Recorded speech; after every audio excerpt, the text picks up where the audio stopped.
আমন্ত্রণ জানাচ্ছি প্রবাস কণ্ঠ রাতের বুলেটিনে, পাওয়ার্ড বাই মাই ট্রিপ। শুরুতেই জানাবো আজকের প্রধান শিরোনামগুলো। সংসদে মালয়েশিয়ার শ্রমবাজার নিয়ে যা জানালেন প্রতিমন্ত্রী নূর। মালয়েশিয়ার পেরাক রাজ্যে ইমিগ্রেশনের বিশেষ অভিযানে বাংলাদেশি সহ 16 জন আটক। এবং প্রবাসী আয় 19 দিনে ছাড়ালো $2 বিলিয়ন।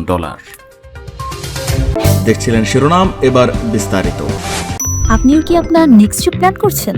তাহলে আপনার জন্যই মাই ট্রিপ, যেখানে এয়ার টিকেটস এবং হোটেল সব পাওয়া যাবে এক প্ল্যাটফর্মে, with a very affordable fares and endless options. With my trip আপনার ভ্রমণ হবে একদম নিশ্চিন্তে।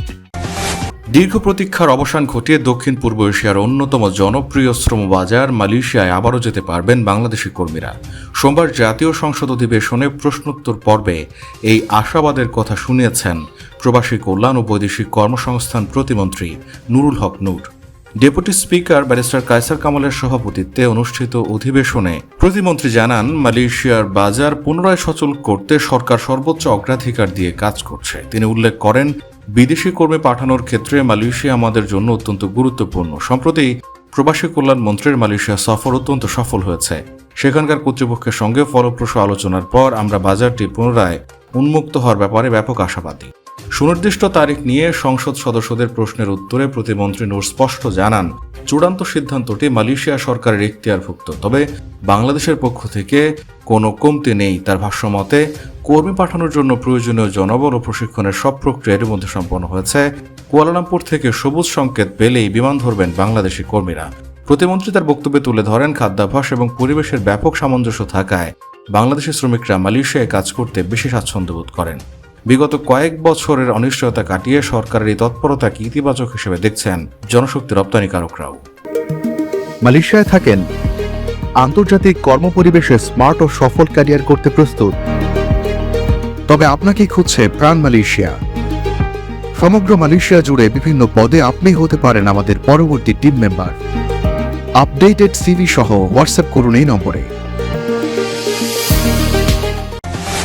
মালয়েশিয়ার কেদার রাজ্যের পাদাং মেহায় ইমিগ্রেশন আইন লঙ্ঘনের অভিযোগে এক বিশেষ অভিযানে 16 জন বিদেশি নাগরিককে আটক করেছে দেশটির ইমিগ্রেশন বিভাগ।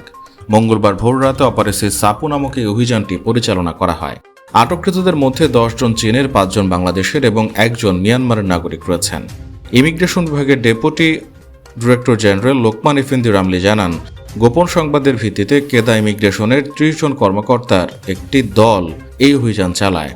রাত 1:20 দিকে যখন কর্মকর্তার আবাসন এলাকায় পৌঁছান, তখন অধিকাংশ বাসিন্দা ঘুমিয়েছিলেন। কুকুর ডাকার শব্দে কিছুটা সতর্ক হওয়ার চেষ্টা করলেও পালানোর সুযোগ পায়নি তারা। কিছু ব্যক্তি পালানোর চেষ্টা করেও শেষ পর্যন্ত ধরা পড়ে। আগামী মাসে এই পবিত্র ঈদ উল আজহা ঈদকে কেন্দ্র করে অনেক প্রবাসী আগে থেকে দেশে অর্থ পাঠানো শুরু করেছেন। ফলে রেমিটেন্স প্রবাহে ইতিবাচক প্রবণতা লক্ষ্য করা যাচ্ছে, যার ধারাবাহিকতায় চলতি এপ্রিল মাসের প্রথম 19 দিনে দেশে $2 বিলিয়ন বেশি রেমিটেন্স এসেছে। এই ধারা অব্যাহত থাকলে মাস শেষে প্রবাসী আয় $3 বিলিয়ন ছাড়িয়ে যাবে। সোমবার বাংলাদেশ ব্যাংকের নির্বাহী পরিচালক ও মুখপাত্র আরিফ হোসেন খান এই তথ্য জানিয়েছেন। খাত সংশ্লিষ্টদের মতে, ঈদকে কেন্দ্র করে কোরবানির পশু কেনা ও পরিবারের বাড়তি খরচের কথা চিন্তা করে দেশে অতিরিক্ত অর্থ পাঠাচ্ছেন প্রবাসীরা। এর ফলে রেমিটেন্স প্রবাহে চাঙা ভাব লক্ষ্য করা যাচ্ছে। ফলে বৈদেশিক মুদ্রার রিজার্ভে ইতিবাচক প্রভাব পড়ছে। কেন্দ্রীয় ব্যাংকের সবশেষ তথ্য বলছে, চলতি এপ্রিলের প্রথম 19 দিনে $212.70 কোটি রেমিটেন্স পাঠিয়েছেন প্রবাসীরা। বাংলাদেশি মুদ্রায় বর্তমান বিনিময় হার হিসেবে এই অঙ্ক 26,000 কোটি টাকার বেশি।